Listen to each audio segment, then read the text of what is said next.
It's always nice when you have a worship service where you could actually leave before the speaker even starts and you could be full. And that's where we are at today. And yet, here I go.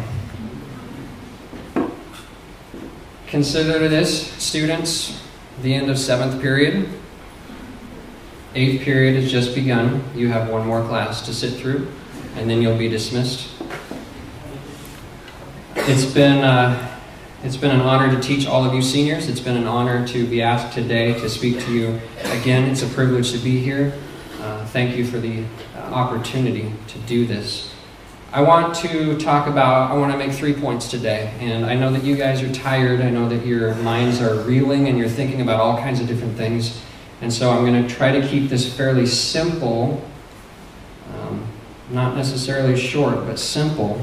And I'm going to tell you a lot of stories. So seniors, imagine that we're just one more day in life skills. This is our last class together. We just happen to have about 200 extra bystanders peeking in. An advantage to only speaking once or twice a year is that you can revisit topics that you're familiar with and that you prefer to cover, and people don't remember that that's what you talked about last time. When I speak, I like to discuss ways in which we can get to know God better, ways that we can understand God better. And so that's my goal for today. It turns out that God doesn't change. He's the same. Hebrews 13 says that Jesus is the same yesterday, today, and forever. James 1:17. Every good and perfect gift is from above, coming down from the Father of heavenly lights, who does not change like shifting shadows. So, when we come to understand God better, it's not because He's any different, but because we're getting a better understanding of Him. So that's my goal for today, to understand God better. The first of 3 topics that I want to talk about is identity. It's that who am I question. Seniors, who are you? What defines you? How would you describe yourself?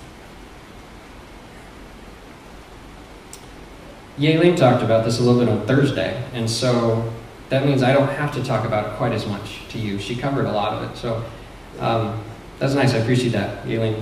But at the same time, I have a captive audience, and I have the chance, and so I'd like the opportunity just to say a few things about each of you and how I identify you. It will not take as long as last night, but I am covering all 36 of you, so get comfortable.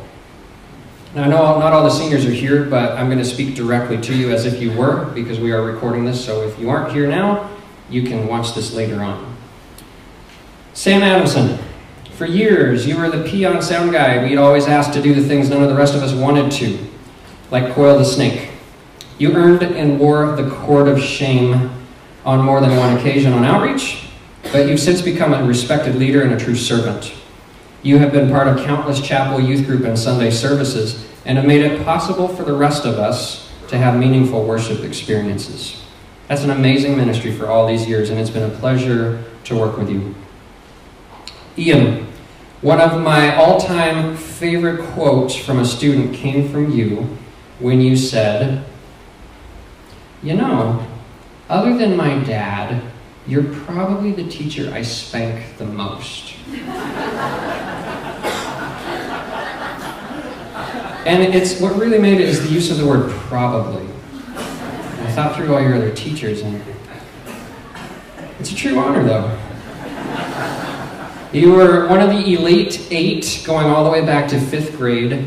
And a quality I've enjoyed seeing in you is your strive for excellence in everything you do, as evidenced by the artwork that you have shown us, and the work that you've done in my classes, the way that you play sports, each sport you're involved in, even your choice in companion for this past year. Excellent. I've also been proud of the way that you've led this class to likewise strive for that excellence, holding them to that high standard and standing up for what is right. Sam Addis. My first memory of you is on the Petit Poteau court. You were in flip-flops with your hands in your pockets, and I'm thinking, who is this guy? Well, it turns out he's the guy who secretly and now publicly is awesome at soccer, and your sense of humor never fails to deliver. It's been great having you in videography and life skills. Hannah, rebellious rule follower. You're at the same time one of the most reliable and trustworthy students I've ever known, and one who is constantly questioning the status quo and pushing the boundaries. I've entrusted you with the role of copy editor in journalism, at which you excelled, and you wrote controversial topics like JSB and dance policy, and you didn't necessarily hold the same views as the current policies, but you did it with respect. And while you disagree, I remember you saying something to the effect of, we'd follow the dance policy if someone could just tell us what it actually means, but we also really like to dance. But I appreciate the way that you've handled those potential conflicts. Corinne, humble and creative. You recently wrote thanking me for my patience in journalism because you weren't that good with layout, which surprised me, because it means you didn't notice that I went straight to you the week before the yearbook needed to be done and gave you a page precisely because of your ability and speed. So, I'm sorry that I wasn't more clear that I value your skills. Brian, Mr. President, you ran for the office in 5th grade against your rival Ian, which turns out good for all of us, since on Monday when we had our little class reunion, you had kept all your work so that we could revisit it, whereas Ian just threw it out a week or two ago. So it was fun to reminisce with that. I've also admired your high standard of excellence, from your artistic skills to music and even your immaculate handwriting. Joaz. All right, I gotta find you guys a little bit. There you are. Like Corinne, you don't flaunt your skills, but you've been a pleasant surprise in each area you take part. I remember in photography during our portfolio showcase, whispers rippling through the room as we went through your pictures. Whoa, Joaz, you took that? Wow. And graphics design is likewise. And you stand back here in the worship team, and you're behind Uncle Evan and next to Daniel's tattoo, and yet you play so flawlessly. You even play a really good role as the protagonist in the movie Horror in the Library, coming soon to a YouTube channel near you. Guys, wait, you'll be impressed. Emily, playing soccer, we marvel at your speed and determination.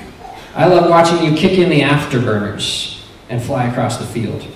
And the roles you played in the past year's dramas and musicals will always be some of my favorites. I think she shared a coffin with a cockroach in one of them. You should ask her about it. Amazing. Yiwa.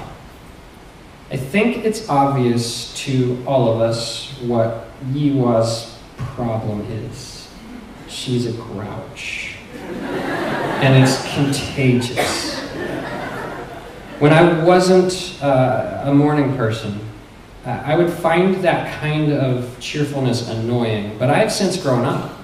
And Yiwa, your smile is always a highlight of my day, each and every time I see it.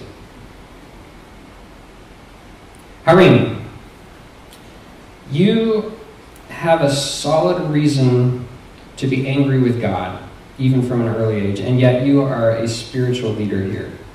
I so respect your hunger and your desire to know God more. And I thank you for bringing us along for the journey. Alex, my fellow unicycler. If it were actually cool to ride unicycles, we could ride unicycles together. I've enjoyed your humor, creativity, and videography, and your commitment to drama, as evidenced last Sunday and on outreaches. God is using your talent as well as your handsomeness for His glory. John. This past Monday we had a class reunion with the 5th graders, and John wrote a blessing back in 5th grade to his fellow 5th graders. And the assignment was, may something good happen to you. May something else good happen to you. May something bad not happen to you. May something else good happen to you. And until we meet again, may God something. That was the recipe. They had to fill in the blanks. So here's John's. May your shoes stay on and your hair stay black. May your curtains hang up in the forest, and let there not be any natural disasters. And until we meet again, may God stay in your hair.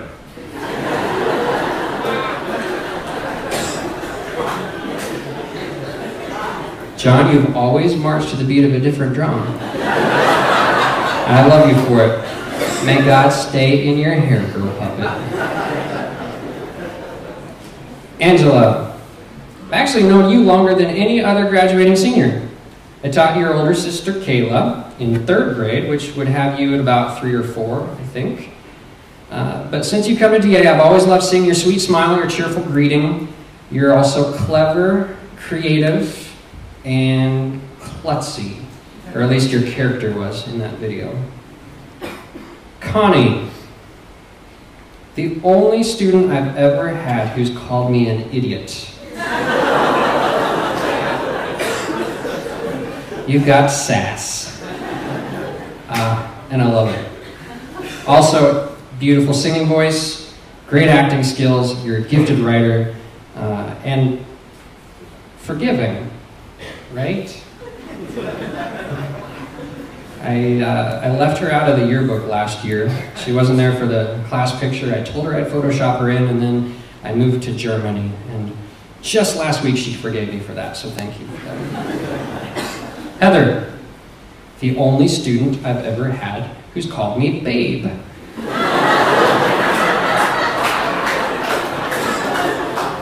You didn't mean it, but I don't mind. You are so giving, getting up at way too early a clock to bake for us for our stapling parties. And you are so cheerful that even your frown makes me smile.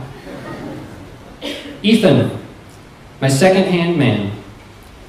I think you've taken more of my classes than anyone else. I think it's not possible to take more. Where are you? There you are. So much so that the lab became your 3rd home after the Mulets. I have especially enjoyed collaborating with you on video projects in the yearbook, and I think we inspire each other to, we have a lot of the same creative taste. You weren't just a student, you were a fellow problem solver, and I expect to keep you on standby for future consultations. Abby, from pre-algebra in 8th grade till now, you are one of the most contagiously optimistic people I know. And even though you hated math, you stuck with it and you survived. I've always appreciated your attentiveness in class and how you ask the hard but sincere questions. And also, of course, you're an amazing singer and actress. Sarah, you were the lone girl in our videography class, and yet you were the toughest one in nearly every one of our videos. And I'm so glad you stuck it out so that you could beat us all up.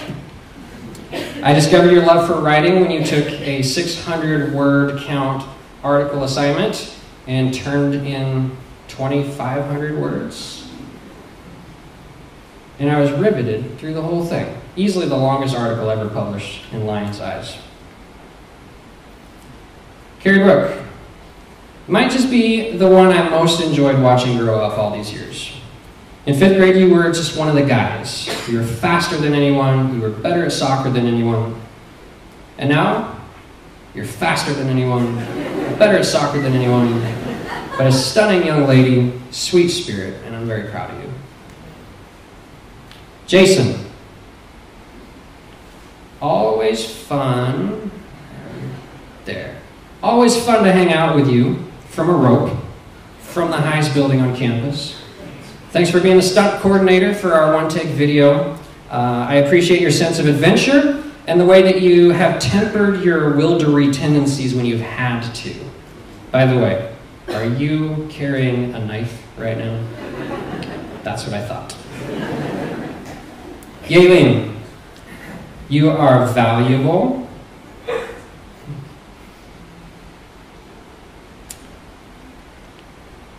You are an inspiration. You are a beautiful, one-of-a-kind snowflake. Thanks for sharing your heart with us this semester in chapel and on the beach at your baptism. And I've always thought those things about you, even since 5th grade, and it's a failure on our part if you didn't know that. Micah, probably one of the funniest people I know, yet you are wise beyond your years. You are creative and artistic. Your videos were in a class of their own. I loved your original work in graphic design. It should also be known that Micah's bag starred in our yearbook promotional video last week. Yewan. Last semester I was walking across campus one night. I heard some noise from an unexpected place, so I went to investigate. I got to the top of the C building and discovered Yewan practicing her dance moves with a couple of other friends in preparation for International Appreciation Week. She's a really good dancer. Thank you, Yewan, for coming to DA, and then leaving DA, and then coming back to DA, and then leaving DA, and then coming back to DA. Aaron.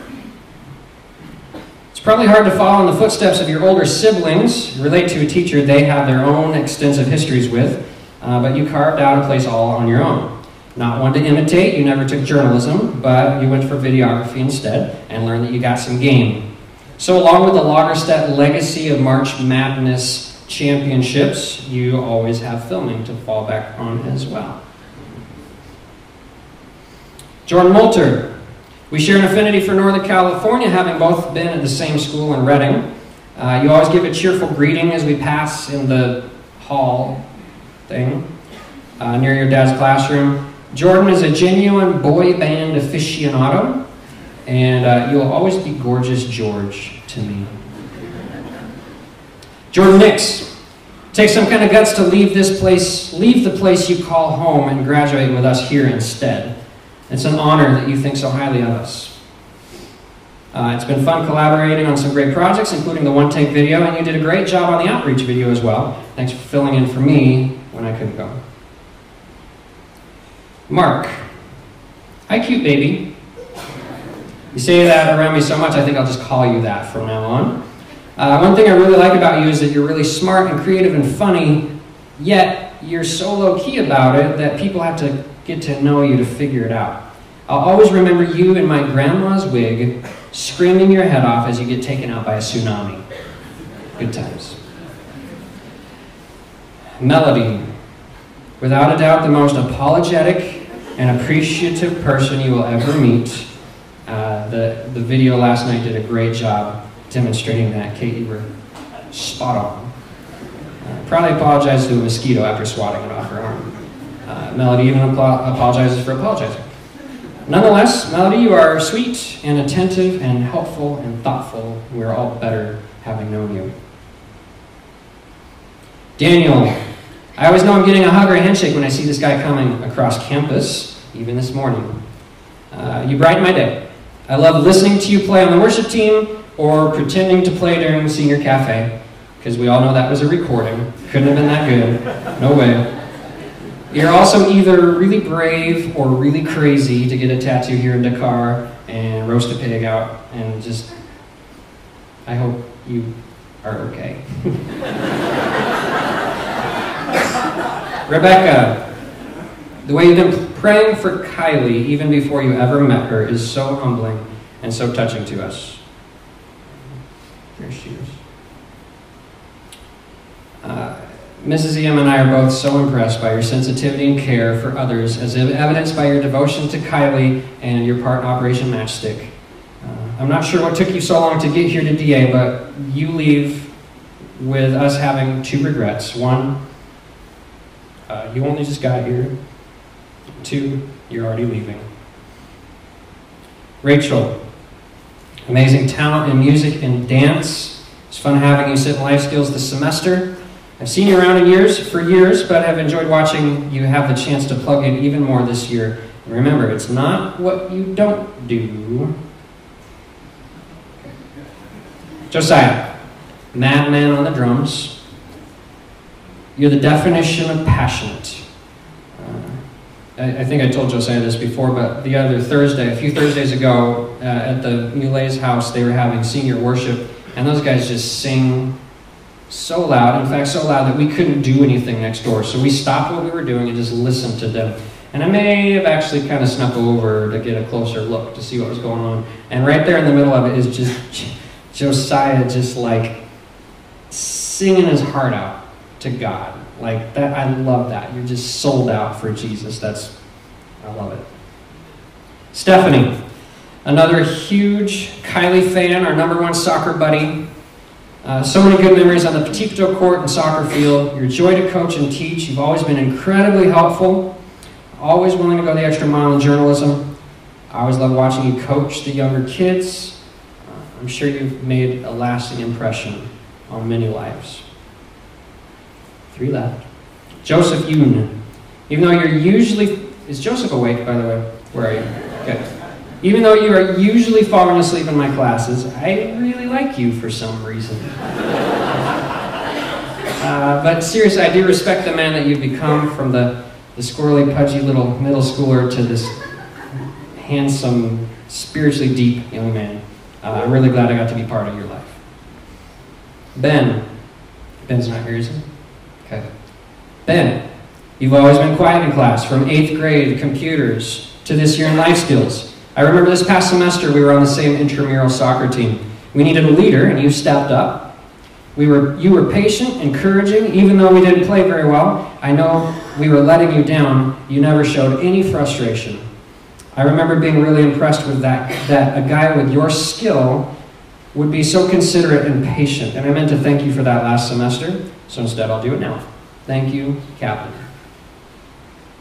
And Chris, when we had our 5th grade reunion last Monday, we gathered in a circle and held hands to pray just like we did all those years ago. And you said that 5th grade changed your lives. Well, it changed mine too.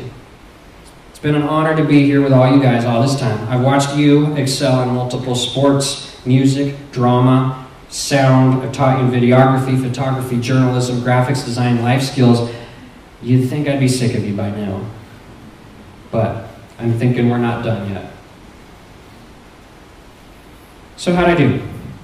Would you seniors agree with some of the ways that I characterized you? Were some of you surprised with what I said? Well, here's the thing. In less than a week, you and I are parting ways. And it's very possible that the identity that I just described, the identity that you have here at DA, may not go with you. Yaelin reminded us on Thursday, athletes, you may be a big fish in a small pond. Some of you may never play on a competitive team again. You might have been the smartest, most talented, funniest, most gifted kid here, but when you get to that bigger pond, to quote Yaelin, you will suck. So that's why I want to encourage you again to find your identity in the things that really matter. So that if your qualities and talents betray you, there is something to fall back on. And not just as plan B, but as your true identity because of the relationship with Jesus Christ. I've given this list before. We'll go through it quickly right now. Because of Jesus, you are God's child, justified, a part of the body of Christ, anointed, blessed, chosen, adopted, holy, redeemed, forgiven, included, God's workmanship, secure, victorious, blameless, free, protected, delivered, and qualified. The last time I mentioned these, I blew through them and moved on because I think I had 7 or 8 points to make in that sermon. This time, despite it being 11:57, we will slow down. I want to talk about 3 of them. Adopted. Many of us have been tracking with the Tice family in their road to adopt their little Elsie Joy. We're excited about having Kylie have a playmate that's about her age, but that doesn't come close to how the Tices are feeling. I can't even imagine how desperately they desire to be united with this little girl, how much they will lavish her with love and affection when they finally get to be with her. How much more so does God yearn to spend time with you, his adopted child? When you embrace the gift of salvation offered by Jesus' death and resurrection, you are adopted into a family and a father who will lavish love on you. You are adopted. Included. Have you ever felt left out? Have you ever been the last pick? Have you ever been not picked at all? Seniors, some of you may feel excluded next year. You may walk into the dining hall and not find anyone that you can sit with. You'll see a group of friends having the time of their life here, and you have to sit by yourself at an empty table. You might feel cultural exclusion, where nobody understands why you feel so homesick. How important is it then that in Christ you are included? He always has time for you. He'll never leave you out. And by the way, neither will we. As a body of Christ, we are your family. And so you will never be alone. You are included. Protected. Those of you who have been here for a few years know that I've had a struggle with this one since witnessing Carrie McIntosh fall off the back of Ingor Island and nearly die.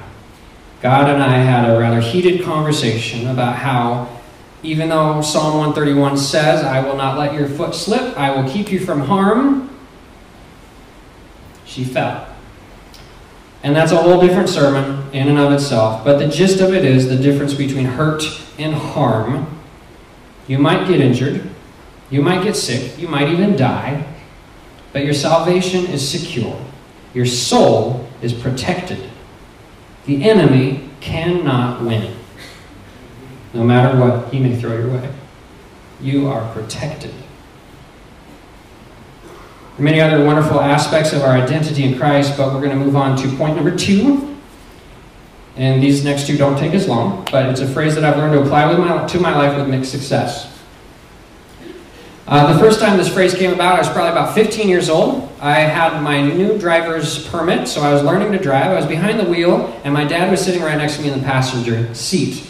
We came up to a stoplight, ready to turn left, and the car in front of us began to proceed as the light turned green. He began to proceed very slowly. I gripped the wheel, I gritted my teeth, I revved the engine as I waited, as he inched forward through the green light. He took so long that the light then turned yellow and back red again before I could get through the light. I was furious. What's wrong with that guy? He's either a terrible driver who should not be on the road, or too old and should not be on the road, or he's maliciously punishing me and keeping me from going to where I want to go. What a jerk. So I fumed, in my wisdom, as my dad sat next to me, and as soon as I had a chance to take a breath, he said, I wonder, is there any possibility that there's another reason why he was driving so slowly? Maybe he had a houseplant in his car, and he didn't want to tip it over. I stewed for a while, but I knew he was right. There could have been any number of explanations for his behavior that were perfectly reasonable. None of them had anything to do with me. I stifled my me monster, stuffed him back in his cage, and muttered, "Stupid houseplant." And ever since then, stupid houseplant is the phrase that my family uses when we're frustrated with a situation and how it impacts us, yet very possibly has nothing to do with us at all. It's the idea that when people bother us, our first instinct is often to think the worst of them, when more often they have the best intentions at heart, but are just human. Another way to say this is expand your frame of reference. There's a much bigger picture in play, and you don't know all the details, nor are you the main character. So when we experience change, especially unwanted change, we tend to react negatively. This is awful. This is bad. This is stupid. But don't we serve a God who is bigger than that? Isn't God sovereign? Isn't He in complete control? Is it possible that the thing you originally thought was so bad is actually a means for God to initiate a positive change in your life or the life of those around you? How many times has God made good from something you thought was bad? That's what God does. Expand your frame of reference. On Friday night, our family got news of the sudden loss of Aunt Faith. Many of you knew her. She was the office manager here for about 7 years, and she died suddenly and unexpectedly. And we were blindsided, and it hurts. And in some ways, it's tragic. Aunt Faith did not have an easy life. The troubled past, a failed marriage. She gave her life to Jesus around the time that her 4 nieces came into the picture. Thais, Mindy, and then Amber and Devin, who are joining us here next year. When she did that, she became a huge contribution to their lives and became their second mother. She served here at DA until her mother became too ill to cope, and so then she went home. She put her entire life on hold for the sake of her parents. Those parents she rebelled against as a child, as a youth, she gave everything to in her last years. Her mother passed away 10 months ago with late-stage Alzheimer's, and Aunt Faith then went on to care for her widower father as he adjusted to life without his bride of over 40 years. All the while, she supported the widespread Evans clan by managing the properties and other affairs of those of us overseas. 2 families here in Senegal, 2 families in Korea. And last summer, we were all together, and we told her that she makes it possible for us to do what we do. And so she has been a very important part of our ministries. So how does this fit in our construct of who God is and how he cares for his children? This thing that happened is bad, right? It's tragic, right? Have you ever tried to do something for someone that totally backfired? Have you ever worked really hard only to have people fixate on the negative? Last night, the juniors put on an exceptional JSB. They hosted a fantastic evening and honored the seniors. Countless hours went into preparing and executing that program. It's a great event. You guys should be very proud of the job that you did. It was a little warm, though. AC wasn't really working the way it was supposed to. And I'm not complaining. And I didn't hear anybody complain. I'm just saying. It's probably something the juniors were frustrated with. It's a detail like that somebody, none of us, but somebody could fixate on and let that overshadow all the really, really great stuff that happened during the night. It's like when you hear feedback from the sound guys and you're like, sound guys. But, overall they do a pretty decent job. But when you expand your frame of reference, in this case you realize that the theme of JSB included what at every seat? A fan. And it was just meant for decoration, but guess what? It really helped out. Expand your frame of reference.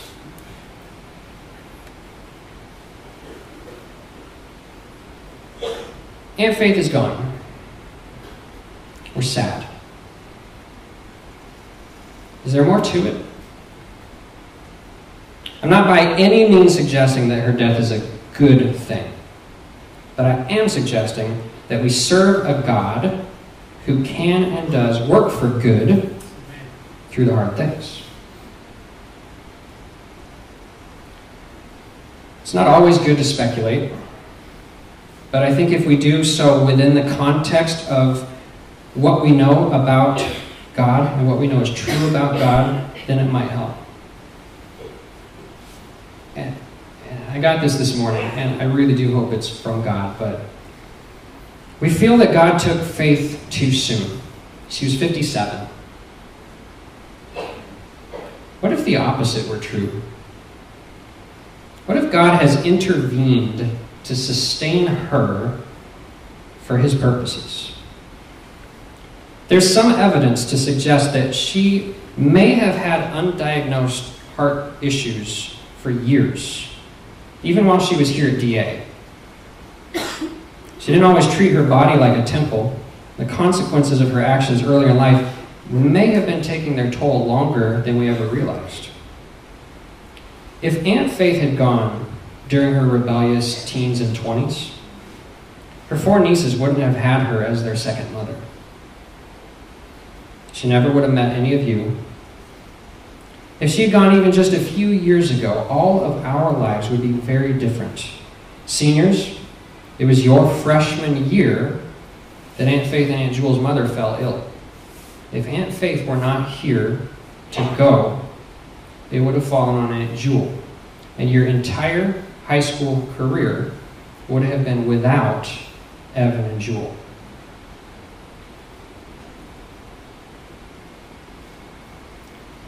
Aunt Faith gave so much for those she loved, and yet she was struggling to find fulfillment in her own life. She was struggling with finding a home church, good friends, a meaningful job, and there were changes on the horizon that she was not looking forward to. She was tired. She was weary. And this weekend when it happened, Devin, her closest niece, was traveling. She was out of town. Miraculously out of town.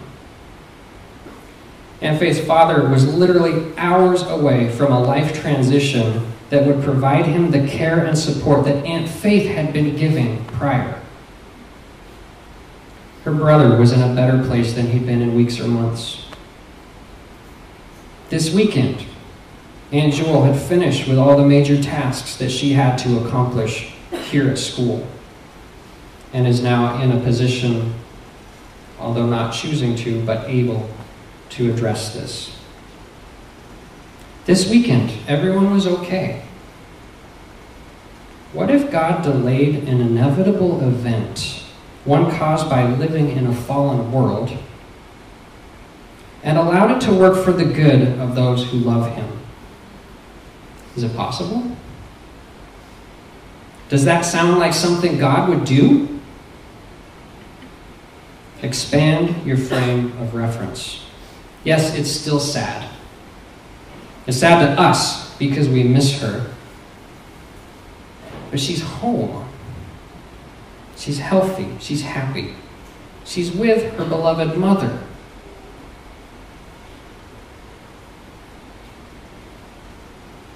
She's complete. She's delivered.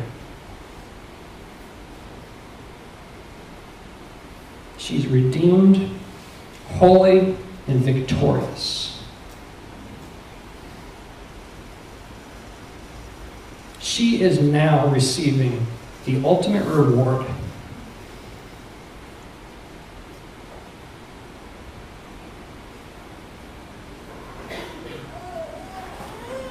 That's right.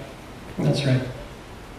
For her faithfulness to her family, our ministries, and God. And I'm willing to bet that as we learn more of the details of the upcoming events, that we will see God's fingerprints all over this. From the timing of the travel arrangements to more completely coincidental circumstances of details that remind us that even though we live in a fallen world, God is still God. The truth is there's lots of details we don't know. In a lot of ways, God is working that we aren't aware of. And when change comes, whether you like it or not, be prepared. Watch how God uses that for His purposes. Expand your frame of reference. Which brings us to our final point. It has to do with life mottos. I used to have a life motto that I shared with you a few years back. The motto was, my goal in life is to not suck. I hate failure. I hate disappointment. I hate disappointing people. I hate being bad at things. So as long as I'm at least okay at everything, I'm okay, okay? That motto is stupid. And it's bad grammar. So I changed my motto. On February 7th, 2014, Kylie was born. For about 24 hours, we were under the impression that all was well and that we'd be coming and bringing her home to introduce her to you. And then our world fell apart. Kylie was not well.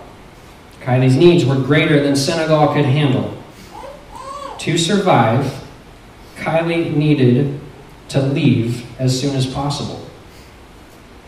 And we didn't know where we were going, when we'd leave, or even which of us would be able to get on the plane. And for the next 72 hours, we were in limbo, and what felt like the entire world began to watch the drama unfold in nearly real time. During one brief period, when we were back at our apartment here on campus packing to leave, I had just enough time to post a status update to Facebook, and I wrote, "Watch what God does next." Little did I know that when I posted that phrase, it would become the rally cry for Team Kylie and literally thousands of people all over the world. They would actively participate in our little drama and watch how God, time and time again, would intervene on behalf of Kylie and on behalf of us.